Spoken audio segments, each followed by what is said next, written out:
Olá, você que nos acompanha aqui no nosso Com GOAC, seu comentário da lição da Escola Sabatina com a GOAC. Estamos aqui muito felizes em receber vocês novamente aqui com a gente, eu e a Gabi, né, que estamos aqui para comentarmos um pouco mais sobre a lição dessa última semana, essa lição maravilhosa, que tem por título Pecado, Evangelho e Lei. E o texto bíblico base que nós teremos aqui é justamente os textos capítulos 5 a 7 do livro de Mateus, onde Cristo vai falar do seu grande sermão, onde os capítulos 5 a 7 de Mateus serão os textos bíblicos principais, onde Cristo ele faz ali, né, o seu famoso Sermão da Montanha, também conhecido entre os adventistas como o maior discurso de Cristo, onde ele vai explicar para o povo, né, especialmente para os seus discípulos, naquele monte a respeito da lei de Deus de maneira mais profunda e de como que deve ser o relacionamento do ser humano com o seu próximo também. Há, inclusive, um paralelo muito bom que as pessoas fazem de que Moisés é aquele que veio para salvar e libertar o povo de Deus e logo depois sobe o monte para dar a eles as suas leis. Cristo, tendo também a missão de nos salvar e nos libertar da escravidão do pecado, agora ensina como deveríamos viver segundo os preceitos de Deus, também em uma montanha, expressando ali, né, destrinchando os mandamentos do Senhor. Só que esse assunto, pecado, evangelho e lei, tem se tornado algo muito controverso no meio cristão, justamente porque eu achei bem interessante como que esses três temas estão colocados aqui de maneira separada, quase como se um não tivesse necessariamente algo a ver com o outro, como se eles mesmos se bastassem nos aspectos do que eles dizem sobre si mesmos. A lei é uma coisa, evangelho é outra. E o pecado pode estar relacionado com os dois, mas em essência não tem nada a ver com os outros. Mas uma coisa interessante é que Cristo ele vai nos mostrar de maneira equilibrada, profunda e, obviamente, bíblica, como que nós devemos enxergar essas três palavras, porque elas resumem, na verdade, a vida de qualquer ser humano. Pecado é o que nos afasta de Deus. Evangelho é aquilo que nos aproxima e, por incrível que pareça, a lei também tem um papel fundamental, que não destoa do papel do evangelho no que diz respeito ao pecado. Esses três temas estão ligados de maneira muito profunda. E enquanto Cristo estava no Sermão da Montanha, ele falou a uma audiência que incluía judeus orgulhosos, né, de sua devoção religiosa, pois muitas pessoas acreditavam, tinham certeza, na verdade, de que eram pessoas justas e santas da terra. E eram pessoas que, como a própria lição vai nos dizer, se sentiam espiritualmente superiores e seguros quanto à sua salvação por causa, por exemplo, de sua origem judaica e também de sua obediência. A gente vai ver muitos dos conflitos entre Cristo e os líderes religiosos girando em torno disso, da santidade que uns achavam que tinham e como que isso deveria ser um diferencial. E o sermão de Cristo, ele justamente confronta esse orgulho, essa postura elitista, né? Onde ele expõe a natureza humana de maneira a mostrar a nossa pobreza espiritual e insuficiência da justiça própria, da nossa própria justiça. Ele vai mostrar, entre outras coisas, o quanto os nossos méritos são falhos, né? E ele vai estabelecer o ponto de partida para todo aquele que deseja ser salvo. Todos precisamos começar de algum lugar e entender a essência do Evangelho. E antes de abrirmos o texto bíblico, nós vamos fazer aqui uma breve oração. Precisei dessa introdução inicial já para a gente entrar nas nossas perguntas. Mas eu peço que aí você que está nos acompanhando do outro lado da tela possa fechar os olhos e orar com a gente. Senhor nosso Deus e nosso Pai, nós te agradecemos pelas bênçãos e também pelo dia que o Senhor nos concedeu. Te agradecemos pela oportunidade, Senhor, de estudar a Tua Palavra e de compreender a maneira como o Senhor pensa. Ajuda-nos, pois, agora, em nome de Jesus. Amém. Partindo, então, para a nossa primeira pergunta. Nós começamos ali dando uma introdução de como que os judeus pensavam, né?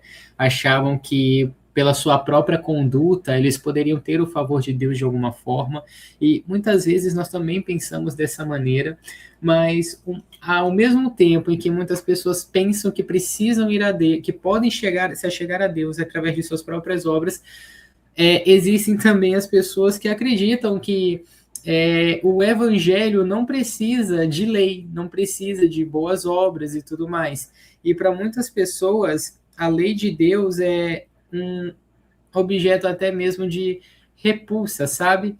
Pois acreditam que uma vez que o evangelho é pela graça, isso dispensa a necessidade das obras como uma maneira de você se relacionar com Deus, ou então colocando as obras da lei como uma coisa muito, uma visão muito restritiva. E é nisso que que vai se tratar essa pergunta.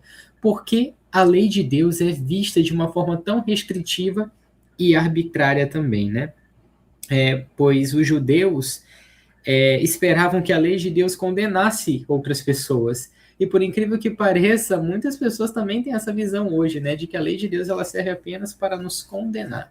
Mas então, Gabi, o que você acha disso? Assim, a gente consegue tirar muitas lições, né, desses capítulos, como você falou, que nós chamamos de Sermão do Monte, porque ali Jesus, ele desconstrói muitas ideias comuns daquele tempo, e principalmente entre o povo judeu, que era essa ideia de que a lei de Deus, ela em si não era suficiente. Então eles começaram a criar outros tipos de leis que tornou aquilo ali muito pesado, muito restritivo e arbitrário. Mas era um peso, um jugo que eles colocavam sobre os outros, que a Bíblia diz que nem eles carregavam, né? E eu vejo como esse tema da lei algo que começou muito antes do povo judeu, né? Esses extremos, mas que começou desde o céu, né? Para a gente entender esse tema e como esse tema permeia o grande conflito, a gente precisa voltar lá para o princípio, né? Lá para a rebeldia de Lúcifer, porque ali o que estava em jogo também era a lei de Deus, né? Ou seja, o caráter de Deus. E desde aquele momento ali e até os dias de hoje, o inimigo ele tem um propósito muito claro, que é perverter essa lei, de alguma maneira colocá-la como impossível de ser guardada, ou como uma lei restritiva, ou como uma lei que de fato não precisa ser cumprida. Então o inimigo ele tem tido êxito, né? Levando as pessoas a dois extremos. E um deles era como o povo judeu lidava com a lei, que era de uma maneira muito fanática, né? Muito legalista. Eles pensavam que seria salvos pelas obras. E hoje, com essa má interpretação do Novo Testamento e das palavras do próprio Cristo, as pessoas têm ido para outro extremo, que é dizer assim: vivemos na nova aliança, tempo da graça, então também a lei não se torna mais útil, né? Mas no final, para que a gente entenda o que de fato é a lei de Deus e a sua importância, a gente precisa voltar para o que a palavra de fato diz. Em Gálatas 3:24, o apóstolo Paulo ele diz: de maneira que a lei nos serviu de aio para nos conduzir a Cristo. Então aqui ele pode estar se referindo a um dos tipos de lei que existia, né, que eram as leis cerimoniais, que de fato nos conduziu a Cristo, mas ele também pode se referir à própria lei moral, os 10 mandamentos, que essa palavra aio é como se fosse um tutor, um guia, né? É como se essa lei ela tivesse um objetivo de nos guiar a Cristo, de nos fazer voltar para Cristo. E a lição vem trazendo isso. É a lei como sendo um espelho. Eu preciso olhar para a lei para perceber minha condição, e então eu olho para Cristo, porque só Ele pode me mudar dessa condição, né? E espelho, de fato, ele serve para nos mostrar o que está de sujo, o que está de errado, imperfeito, mas ele não pode nos limpar. Então a lei, ela não nos salva, mas ela aponta quem salva. E como você falou na introdução, pecado, evangelho e lei. Eu penso, pelo que eu estudei também, que isso está sim conectado de alguma maneira. Porque se eu excluo a lei, então não existe pecado. Porque a palavra de Deus diz que esse pecado, ele se resume na transgressão da lei. Então, se não existe pecado, não é necessário evangelho. Então, Cristo se torna inútil.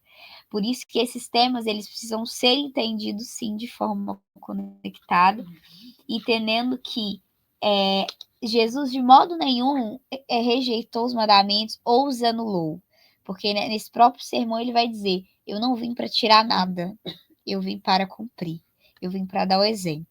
E como filho de Deus, ele nos dá o poder para obedecer, né? E como filho do homem, ele nos dá o exemplo de obediência. Então, a lei de Deus ela é vista dessa forma pervertida pela influência do próprio inimigo nesse grande conflito. Mas ao olharmos com as lentes da palavra de Deus, as lentes corretas, né? A gente vai ver que existe um grande conflito, que o inimigo está tentando anular essa lei, mas que essa lei permanece, porque ela reflete o caráter de um Deus imutável. Muito bem, você foi completamente cirúrgica, né, em todas as afirmações. E é isso, gente. Para resumir, a maneira como pecado, lei e evangelho estão conectadas é que é o seguinte: Deus ele tem uma lei que, como seu próprio caráter, é eterna. E o fato é que a Bíblia define em 1 João 3, verso 4, de que pecado é transgressão da lei. Ele vai falar muito sobre aquele que vive em Deus e que não vive na prática do pecado. E também fala que todo aquele que ama a Deus obedece seus mandamentos. Outro texto bíblico fala que aquele que diz que eu conheço e não guarda seus mandamentos é mentiroso. O próprio Cristo, no livro de João, nos fala que se me amais, guardareis os meus mandamentos. Se guardardes os meus mandamentos, permanecerão no meu amor. Assim como eu obedeço os mandamentos de meu Pai, no seu amor permaneço. E também, ainda em João, ele também fala o seguinte: se alguém me ama, guardará minha palavra, eu e meu Pai viremos para ele e faremos nele morada. No próprio texto do Sermão da Montanha, o próprio Cristo diz: não penseis que vim abolir a lei ou os profetas. Lei e profetas ali é uma referência a todo o Antigo Testamento. Não vim para revogar, eu vim para cumprir. E muita gente acredita que se cumprir é a mesma coisa que revogar. Peraí, então quer dizer que ele não veio para revogar, mas veio revogar? Não, ele veio para dar o cumprimento total, mas também dar a ampliação do que são os mandamentos de Deus. Tanto que a própria lição vai trazer o Sermão da Montanha como sendo uma extensão dos 10 mandamentos explicados em sua plenitude.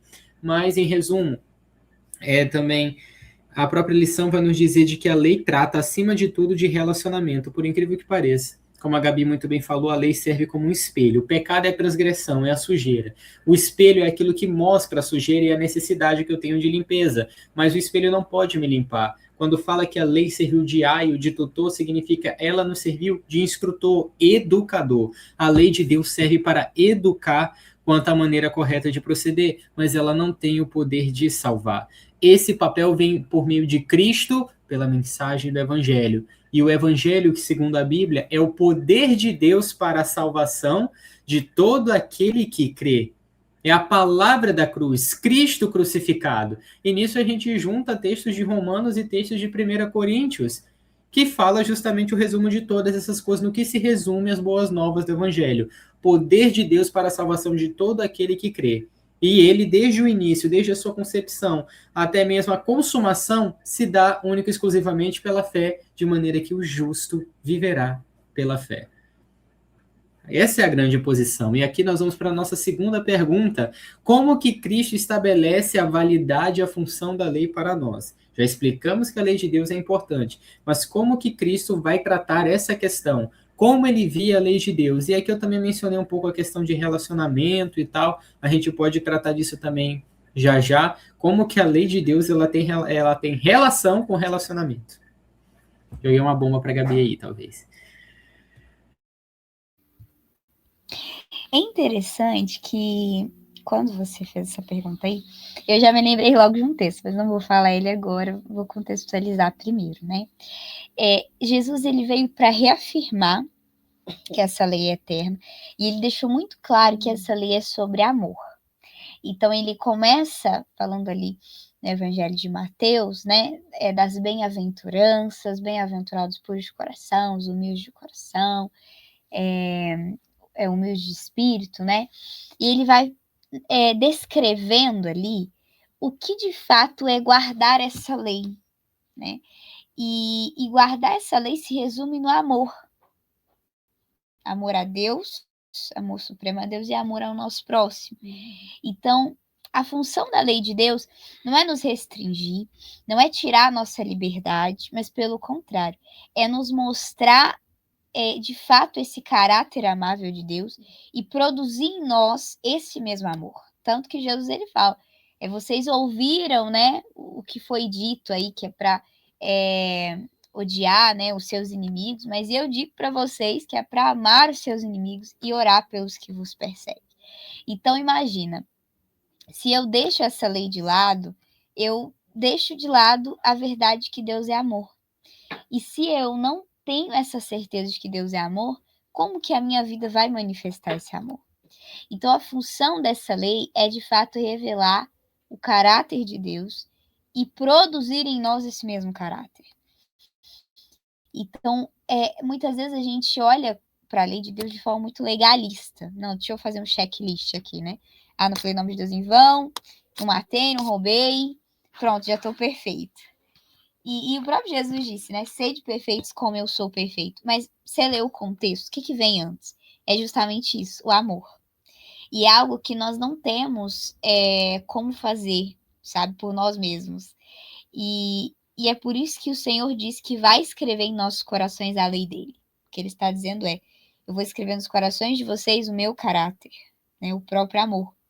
Então, a função da lei, como a gente já falou, é um aio, é um tutor, é algo que nos leva de volta para Deus. É algo que nos revela o caráter de Deus, né? E não é à toa que os 10 mandamentos é dividido em 2 tábuas, né?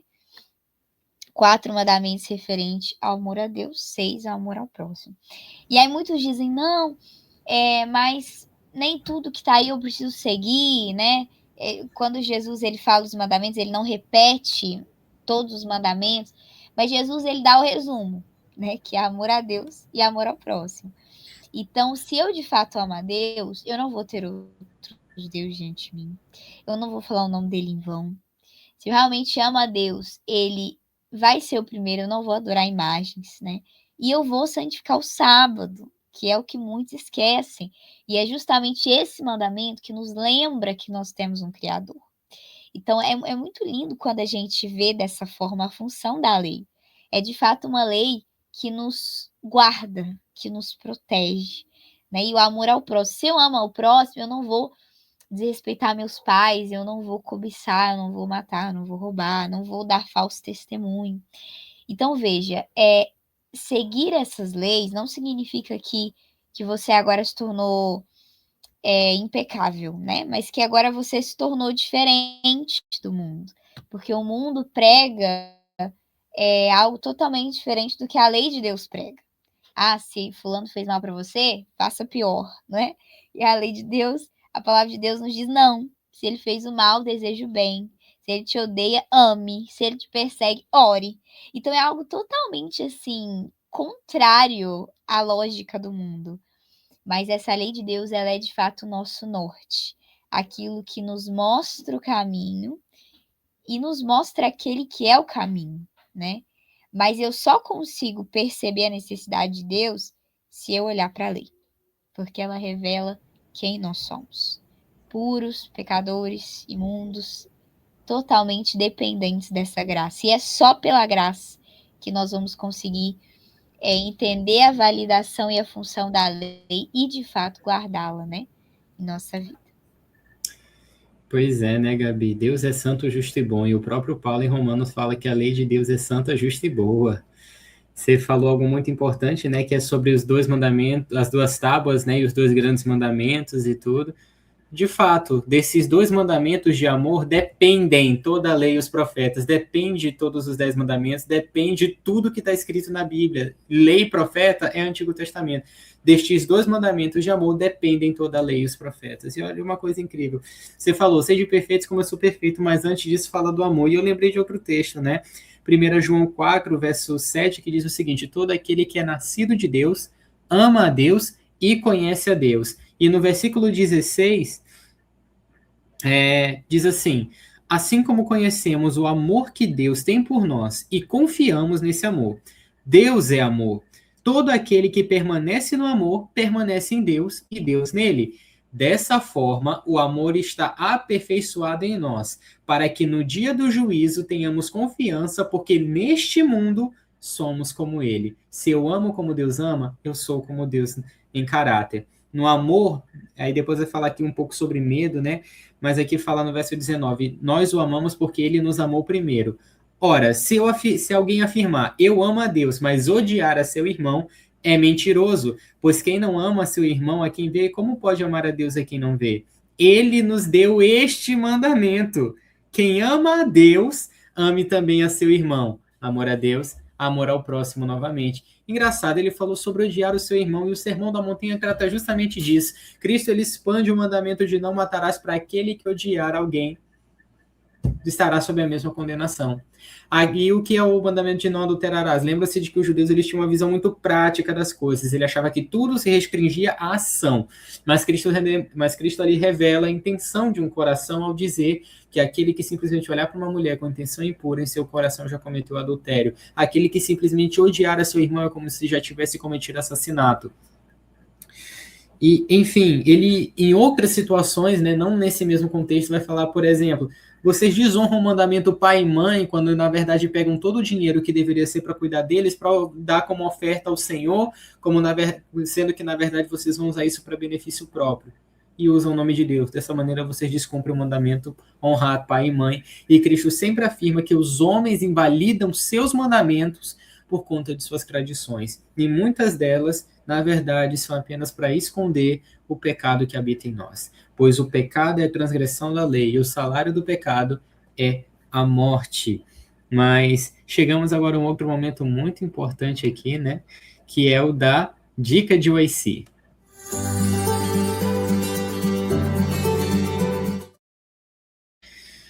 Nessa dica de OIC, vou recomendar aqui para vocês o livro O Desejado de Todas as Nações. Esse livro tem o meu coração. Tenho lido ele, agora estou relendo novamente. Olha essa coisa legal.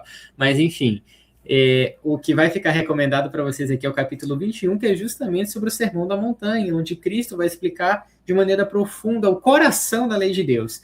E, além disso, ele vai explicar algumas coisas interessantes, né? Porque Cristo também fala de muita coisa enigmática ali. Felizes os que... bem-aventurado significa felizes, né? Feliz o que chora, feliz o que tem fome, feliz o que é perseguido, feliz o que... Felizes são os infelizes, como diria Rodrigo Silva, né? E Cristo vai explicar o que significa a felicidade dos infelizes. É um capítulo muito bom, essencial para todos nós que desejamos conhecer o Evangelho de maneira simples, conforme Cristo também tentou ensinar nessas lições. Mas agora entendemos que Cristo, ele mostra que os mandamentos de Deus servem para um relacionamento. Como podemos, então, vivenciar uma relação transformadora com Deus, tal qual Cristo também tinha e desejou nos ensinar? Como que os mandamentos de Deus entram nisso? Já entendemos que eles serviam como guia, né? E eu já vou começar adiantando um pouquinho a minha resposta dessa pergunta. Cristo mostrou em cada mandamento um tipo de pecado que impediria as pessoas de se relacionarem com Deus. Pessoas achavam que só estariam em perigo de não estarem se relacionando com Deus se elas matassem alguém. Mas Cristo disse, eu, porém, lhes digo, todo aquele que se irá contra seu irmão estará sujeito a julgamento. Talvez você tenha de explicar por que perde a cabeça ou grita com as pessoas de vez em quando, né? Por que será que nós fazemos isso? Como é que a raiva pode afetar o nosso relacionamento com Deus? E também como ela afeta o relacionamento com os outros, né? E aquele que ele diz, quem olhar para uma mulher com intenção impura em seu coração já adulterou com ela. E se seu olho direito te leva a tropeçar, arranque-o. Peraí, arrancar um olho ou cortar uma mão, uma linguagem assim um pouco extrema, sabe? Não é exatamente esse o ponto, mas Cristo, na verdade, quer mostrar o quanto o pecado é destrutivo. E isso nos mostra que ele precisa limpar a nossa mente de coisas impuras. Como que pensamentos impuros têm me atrapalhado de pensar em Deus? Ele revela o verdadeiro significado espiritual da lei e do pecado ao mostrar que certos pecados nos impedem as pessoas de se aproximarem de Deus. Quando você, por exemplo, cuidar dos necessitados, ele diz, não anuncie isso pelas ruas. Precisamos evitar alardear aquilo que fazemos. E porque isso impede que nasça em nós a humildade. E a humildade, se não nasce em nós, dá lugar ao egoísmo. E o egoísmo nos impede de nos relacionar com Deus. A lei de Deus é muito mais do que simplesmente proteção. Ela é, na verdade, um indicador de bons relacionamentos. E eu acho que o ponto principal aqui está em conhecer e também praticar. pois no Sermão do Monte, Cristo fala sobre relacionamento, como você deve cuidar das pessoas, como que você deve se portar junto delas e também se importar com elas. Nem todo que me diz Senhor, Senhor entrará no céu, mas aquele que faz a vontade de meu Pai que está no céu. Jesus ele explica que alguns o invocarão e até saberão ao seu respeito, sem de fato conhecê-lo. Buscar conhecimento é essencial. E a Bíblia nos alerta que o povo perece por falta de conhecimento de Deus e por rejeitar esse conhecimento. Então, não é simplesmente porque o conhecimento te falta, mas é pela rejeição. Mas se o que aprendemos tudo bem, tem a rejeição do conhecimento, mas uma vez que você conhece, não basta isso também. Porque se aquilo que nós aprendemos não nos transforma, não aumenta nosso compromisso pessoal, nem com os outros e nem com Deus, isso de pouco vale. Está escrito que a vida eterna é esta, que te conheçam a ti como o único Deus verdadeiro é Jesus Cristo a quem enviaste. Conhecer a Cristo significa amar a Cristo, pois está escrito que todo aquele que é nascido de Deus ama a Deus e conhece a Deus. Aquele que não ama não conhece a Deus, porque Deus é amor. E Cristo, né, vai concluir falando que do mesmo modo que quem ama a Deus deseja fazer a sua vontade, é porque não há caminho melhor. E Cristo aqui ele vai concluir o seu sermão com uma ilustração bem marcante. Mas o fato é que o que decide o nosso destino é o que faremos em relação a Cristo e aos seus ensinos. Se eles habitarão ou não no nosso coração. É um projeto de relacionamento íntimo, onde Cristo nos convida a abrir o coração para recebê-lo. Eis que estou à porta e bato. Se alguém ouvir a minha voz e abrir a porta, entrarei em sua casa e serei com ele e ele comigo. Engraçado. A gente geralmente associa amor ao coração. A lei de Deus é uma lei de amor. E Cristo fala que escreverá a lei em nosso coração. Mas ele fala que o pecado também jaz à porta do coração para Caim. Ele também quer o nosso coração. Mas Cristo também é aquele que está à porta do coração. Que coisa interessante, né? Como que esses três elementos podem estar unidos? Pecado, lei e evangelho. Simples. Todos eles têm um só alvo: o coração.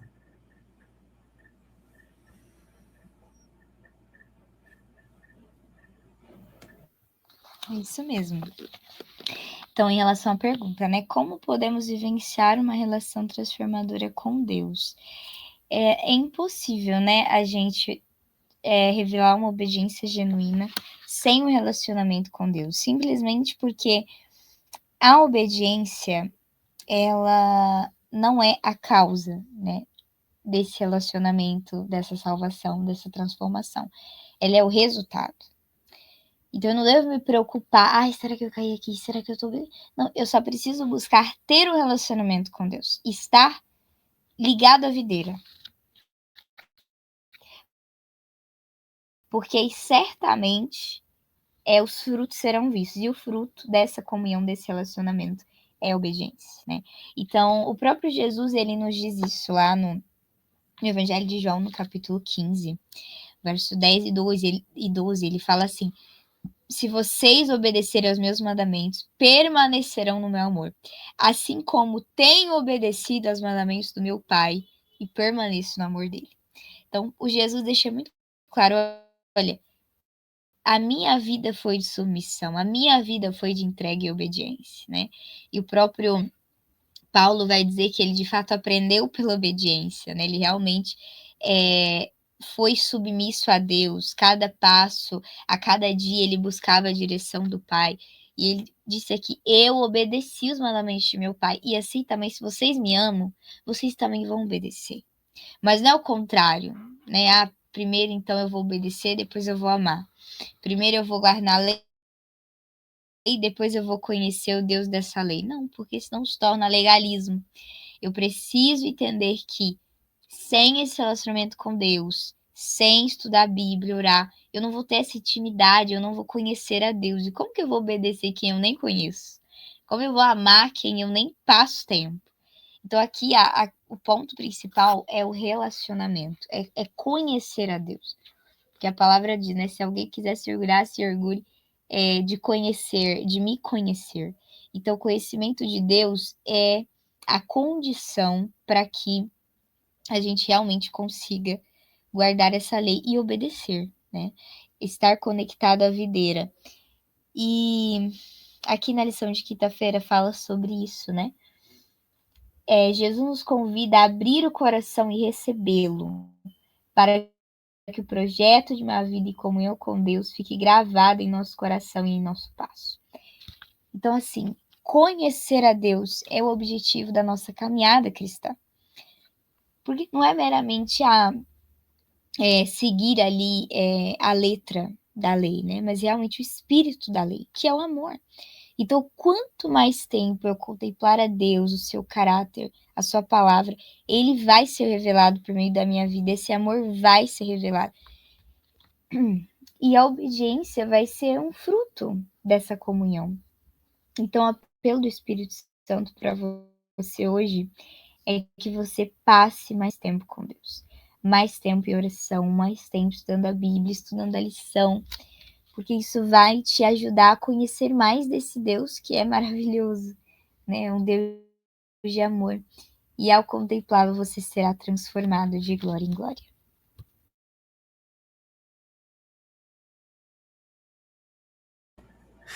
Amém. Incrível. Isso me lembrou de um texto com o qual eu vou encerrar aqui, que incrível. Isso aqui também está no Desejado de Todas as Nações. Como eu disse, esse livro tem o meu coração. Olha só o que Deus fala a respeito da humanidade. Ao passo que o ódio de Deus para com o pecado é forte como a morte, seu amor para com o pecador é ainda mais forte do que a morte.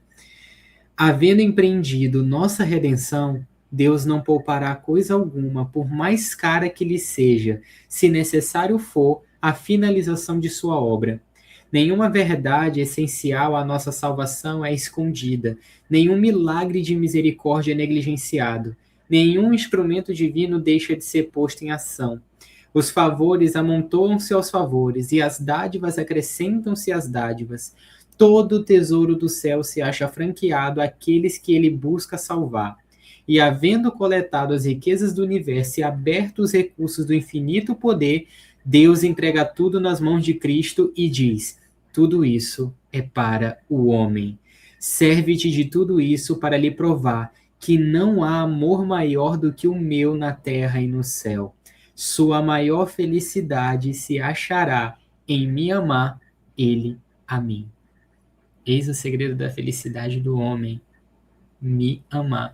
Isso até me lembra daquela música, acho que é do Padre Zezinho, né?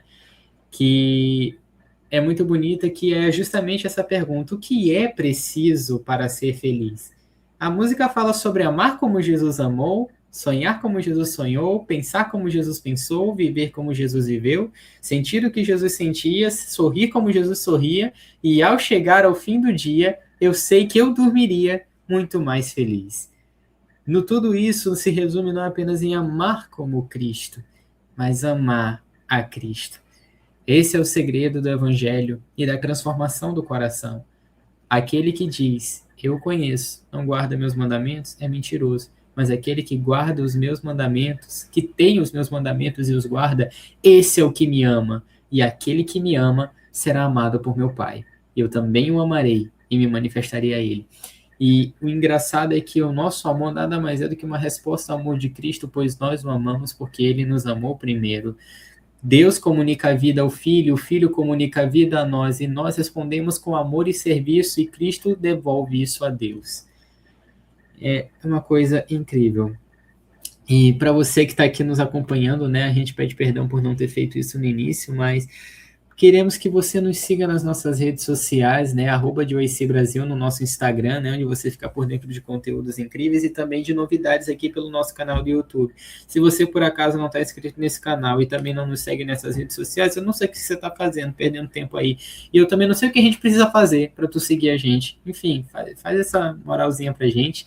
A gente faz esse trabalho com muito carinho, não porque queremos receber algo, mas para que o nome de Deus seja glorificado. Então, além de nos seguir, é necessário que você também compartilhe, né, com seus amigos esse vídeo, porque coisa boa precisa ser compartilhada. E se você, por acaso, tem aquele amigo que você não gosta e sabe que ele também não gosta desse tipo de conteúdo, é para ele que você tem que mandar. Exatamente, pode mandar que você vai estar fazendo um grande bem para ele, ainda pensando que não. Isso é uma coisa incrível de se fazer. Gabi, eu te agradeço demais pela sua presença e vamos orar para poder encerrarmos mais esse episódio do Conde Vai Ser. Amém. Gabi, ora para a gente, por Agradeço favor. também o convite. Vamos orar. Querido Deus, Pai amado, graças te damos porque tua infinita bondade, o Senhor se revelou a nós e por meio da tua lei podemos te conhecer mais. Te pedimos, Senhor, que nos dê esse desejo de te buscar, de realmente buscar mais da tua palavra, colocar em prática os teus ensinos e que a obediência seja o fruto desse relacionamento íntimo que temos com o Senhor diariamente. Escreva, Pai, em nosso coração a tua lei e que possamos ter cada mandamento como princípio da nossa vida e viver realmente para a tua glória. É o que oramos e pedimos em nome de Jesus. Amém.